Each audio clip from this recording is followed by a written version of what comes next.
héritier aza motoyo ça fait des années azala pesoka outil poto aye il me ramène des trucs ba basket ba t-shirt ba costume ba nini tout ça bi que via tikalaki donc il faut moi renforcer ça les pour la vie même à Camadom de Paris moi j'étais surpris à betelanga pelisolo te ya loba nga ka vie nazota là so une azui tamoro libre yo posa libre to beta tout le monde à Panama mois 2 semaines 3 semaines to azonga c'était comme ça tembe sili improvisation wana tembe ngo sili ya nini tembe ya plein zalaki batu musuba bia ko réussir concert ngote mais enfin ça les tondi plein batu libanda batikali ba misuba yi retard bakanisi to ko sa système ya bazenit ya kalati tongo ba super place te barate pe concert tembe sili po batu mususu bamona ko ndire nzela poto ekangami biso to kesute tembe sili po batu mususu bamona ndire biso ba voix ekufa et to yemba te tembe sili po batu mususu bakanisa soki to keto zongi to zonga yi na persi mais to zongi fule yeko yamba biso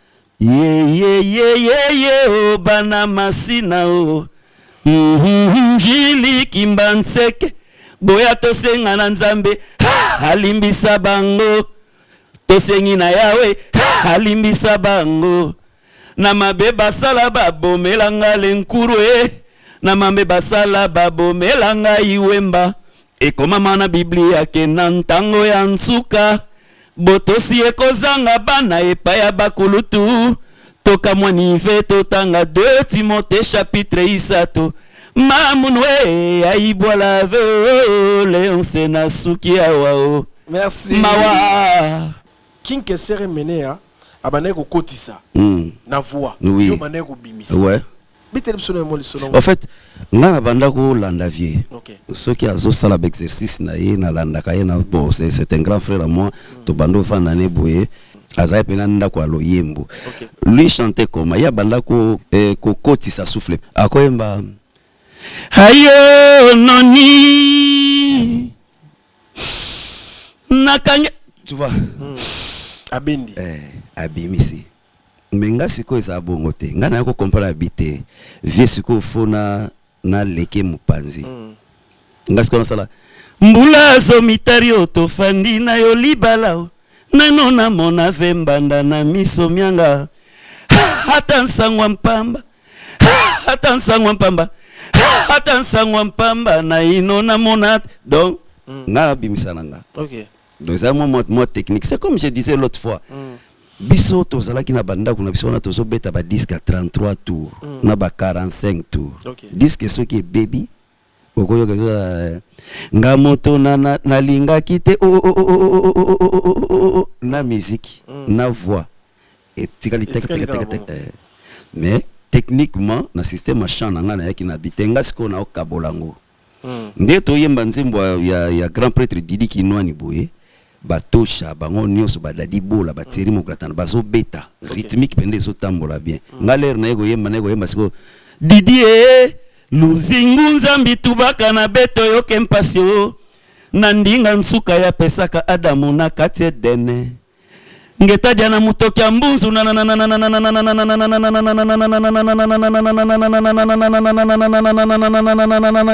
Didi mais à ce moment musique est en tour normal voix kaka mutu etikali na dessous il faut avoir un raisonnement voilà.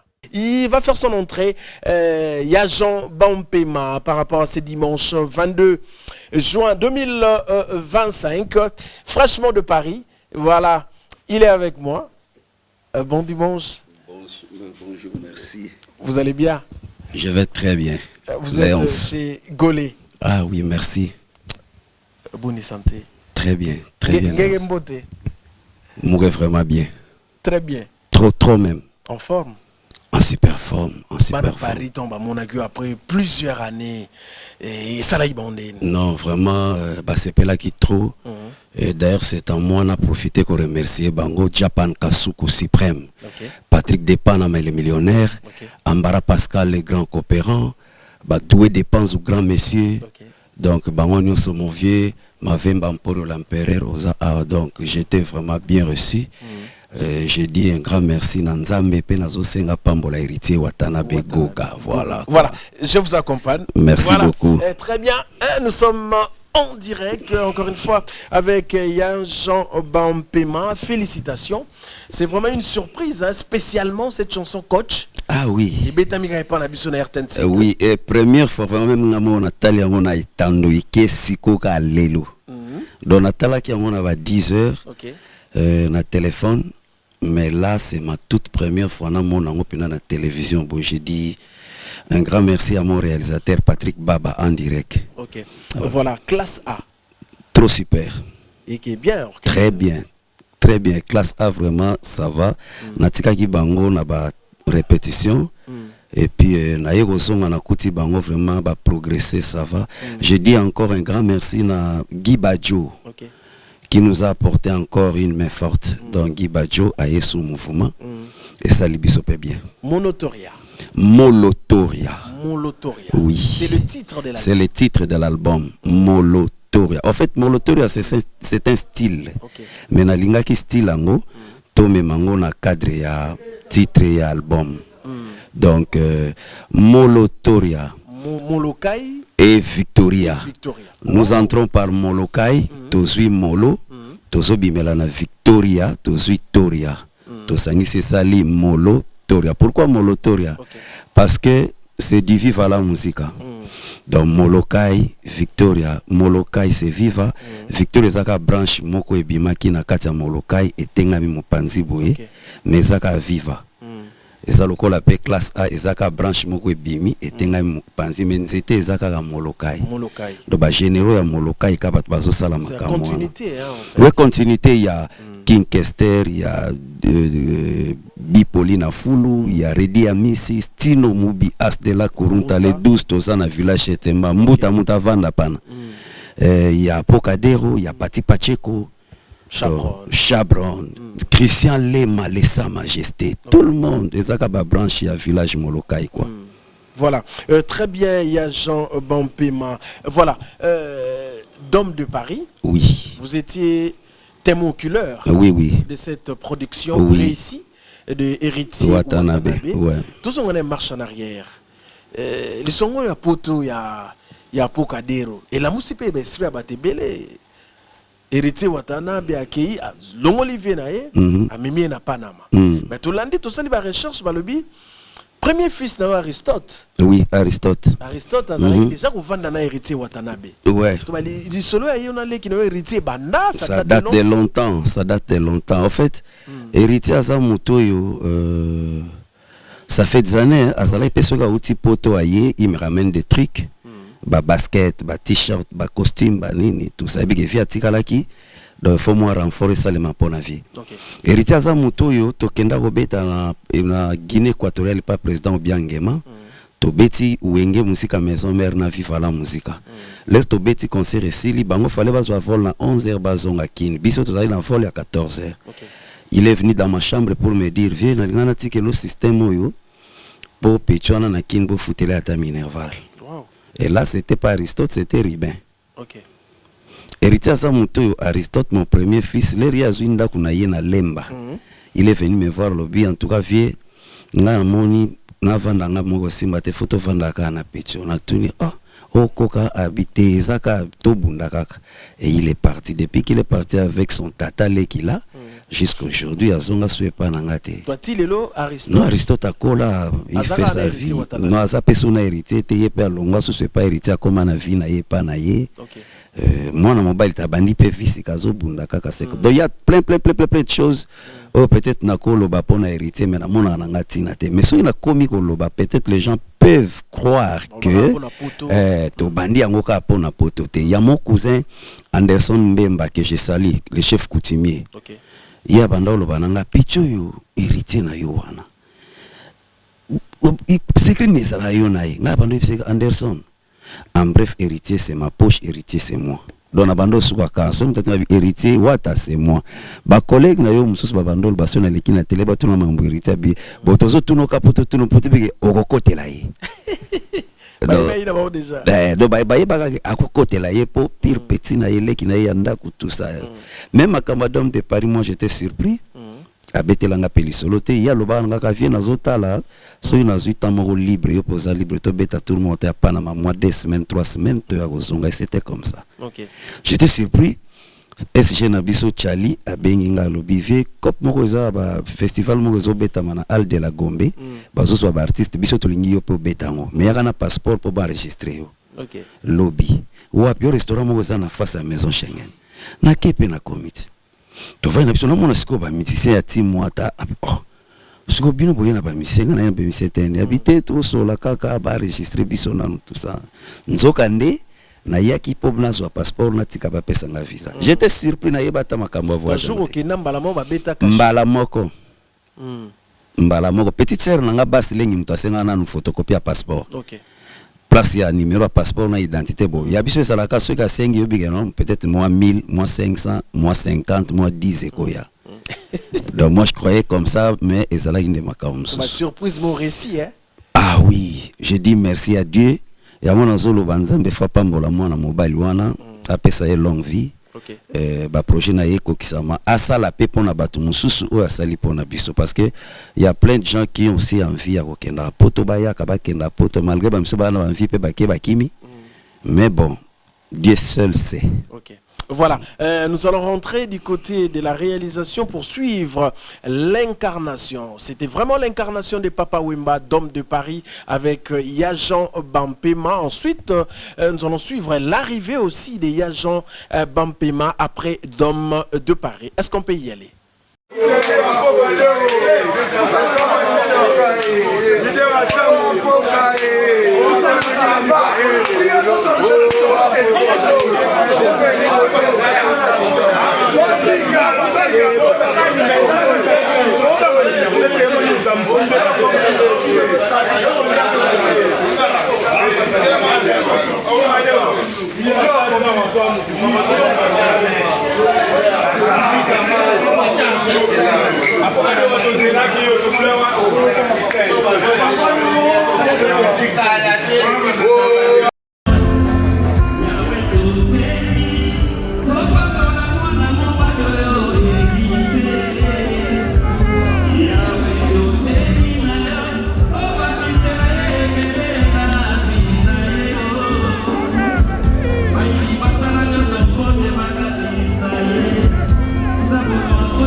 Tembe sili improvisation wana. Ah oui. Tembe ngo sili ya nini?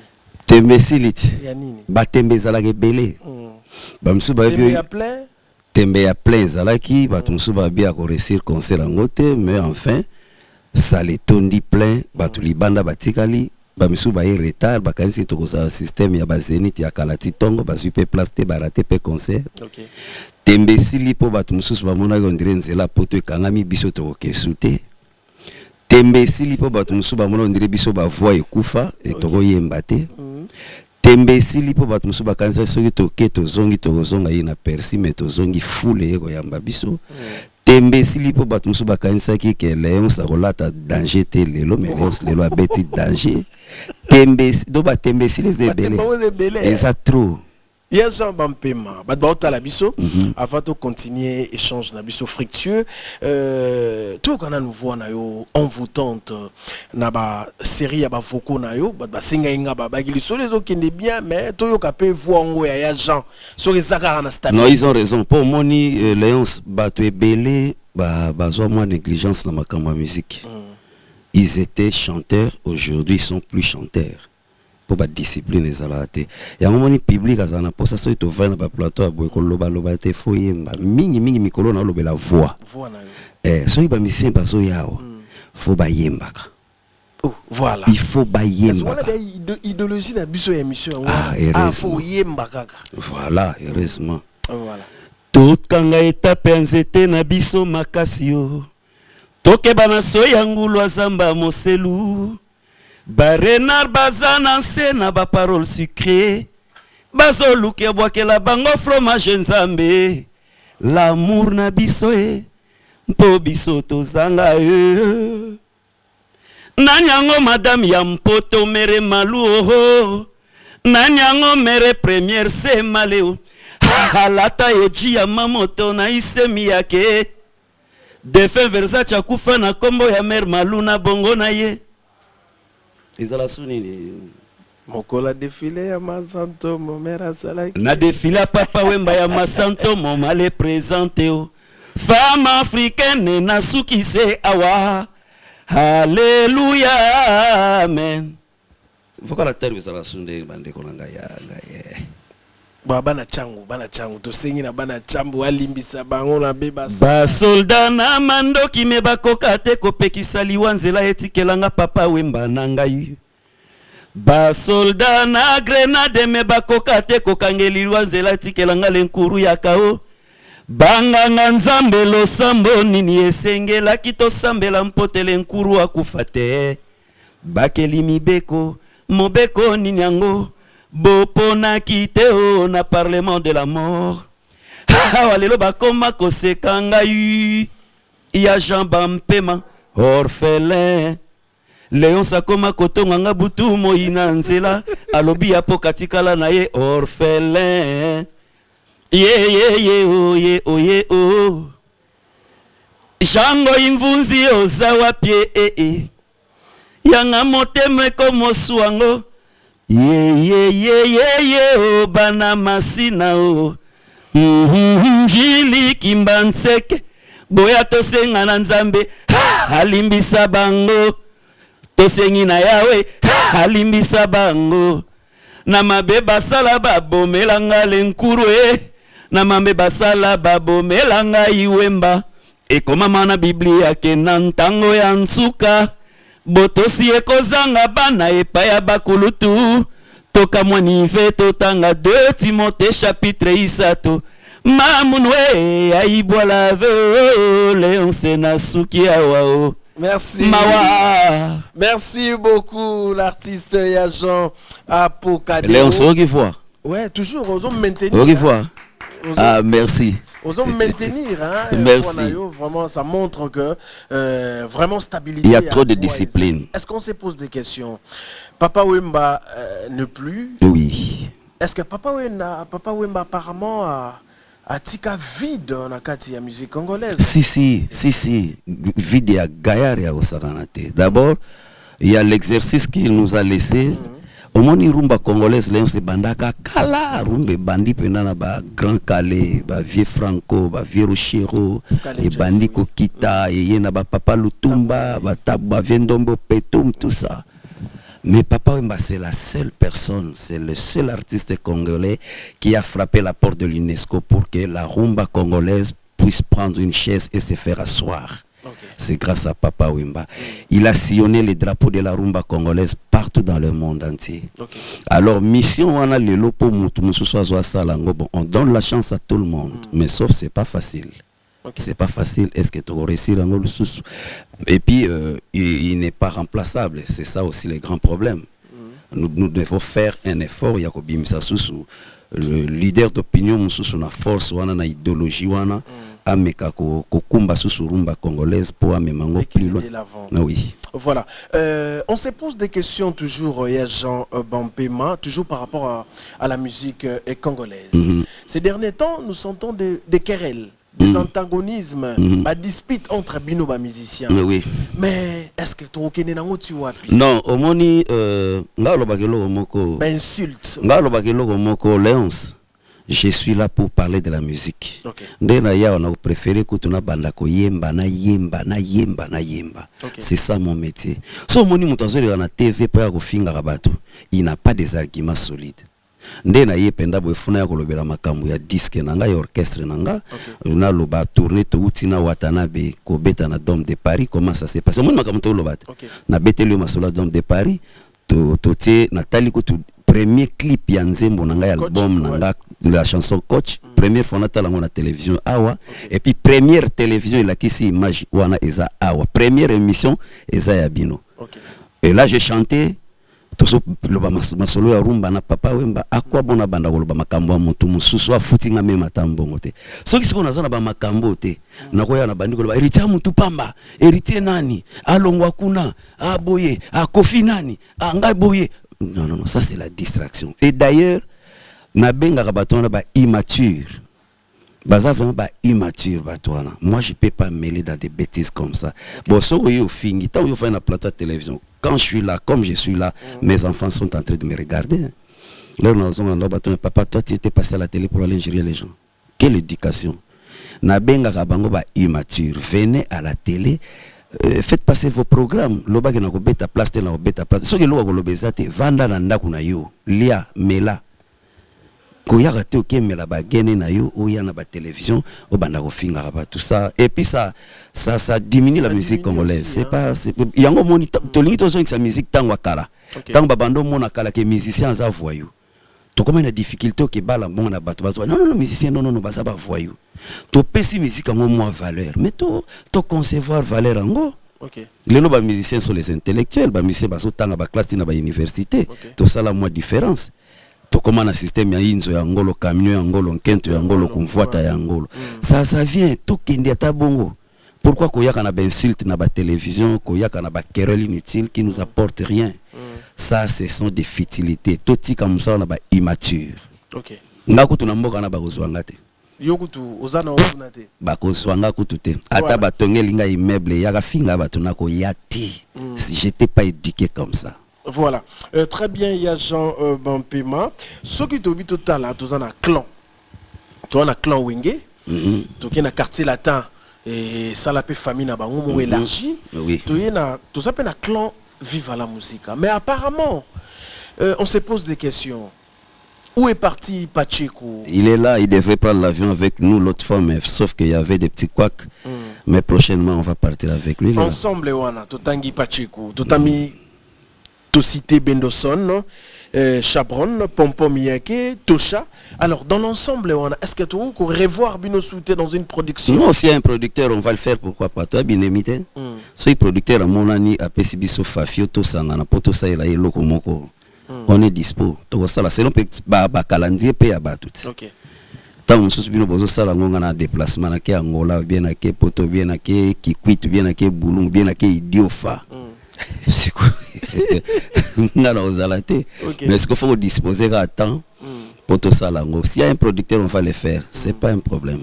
Voilà. Babi exercice moro et outé ko sala dernièrement dans la radio religieusement na émission mo ya confrère na Paris. Au lobby King Kessere Menea abaneko kotisa na voix yo baneko bimisa ouais en fait ngana bandako landavie ceux qui azo sala exercice na ye na landaka ye na bon c'est un grand frère à moi to bando fanda ne boye malgré que banda obetanga mo bigogo ebele mais vie kaka to sala ni banda to uta na ye kuna tatu kati to koma boye lui vraiment c'était un chanteur. Azaï penanda kwa loyembo. Lui chantait comme ya banda ko bimi sa souffle et ko koti sa souffle plutôt. Akoyemba hayo noni nakanya tu vois abendi abimisi menga siko eza bongo te ngana yako comprendre habité vie siko fona na leke mupanzi ngasiko na sala mbula zo mitario tofandi na yo libala nano na mona vembanda na miso mianga hata nsangwa mpamba hata nsangwa mpamba hata nsangwa mpamba na ino na mona donc ngala bimisana nga. OK. Donc c'est un mot technique, c'est comme je disais l'autre fois. Biso tozala ki na banda kuna biso na tozo beta ba disque à 33 tours na ba 45 tours. Disque ce qui est baby okoyo kezo nga moto na linga kite na musique na voix etikali tek. Mais techniquement na système machin na ngana yaki na bitenga siko na okabolango. Nde to yemba nzembo ya grand prêtre Didi Kinwani boye batosha bango nyonso badadi bola bateri mokratana bazo beta rythmique pende so tambola bien. Ngaler na ego yemba siko Didi luzingu nzambi tubaka na beto yo kempasio nandinga nsuka ya pesaka Adamu na kati dene ngeta diana mutoki ambuzu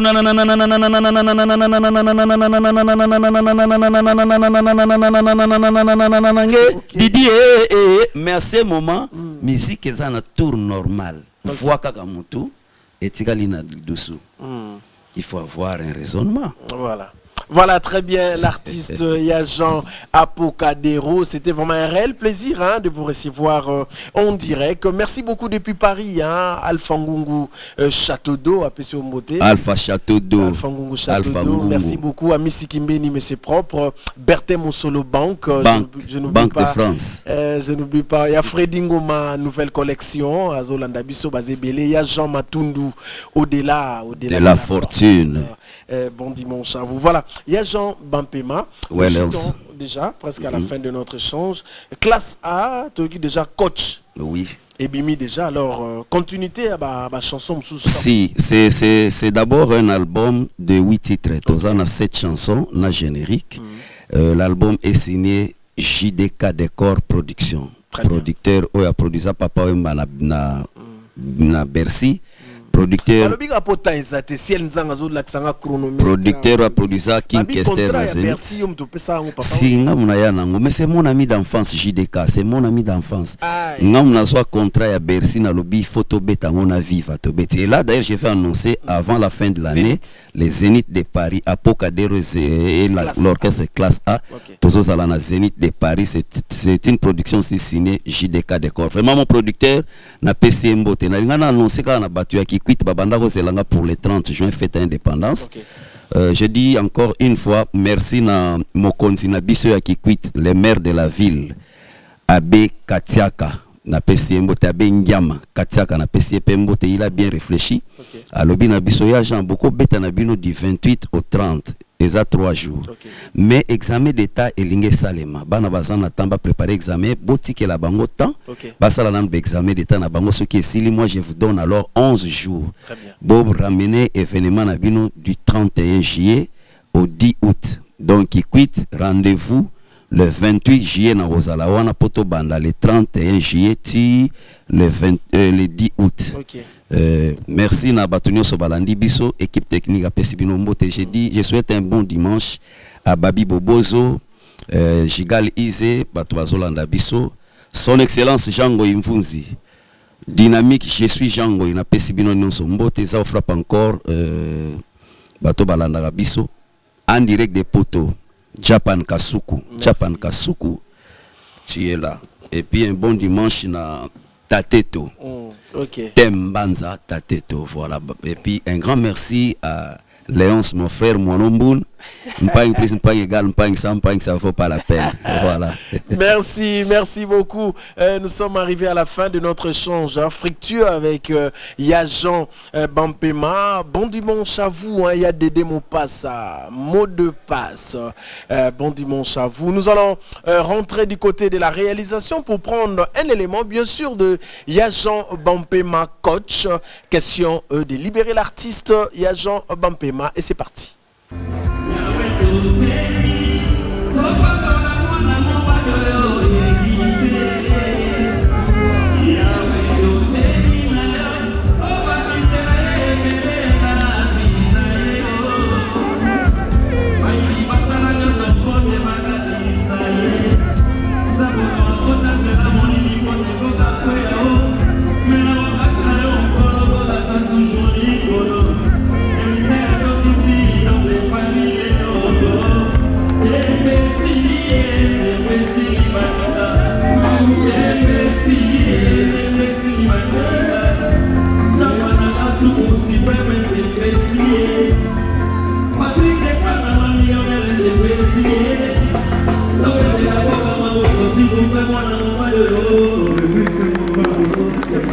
Yeah.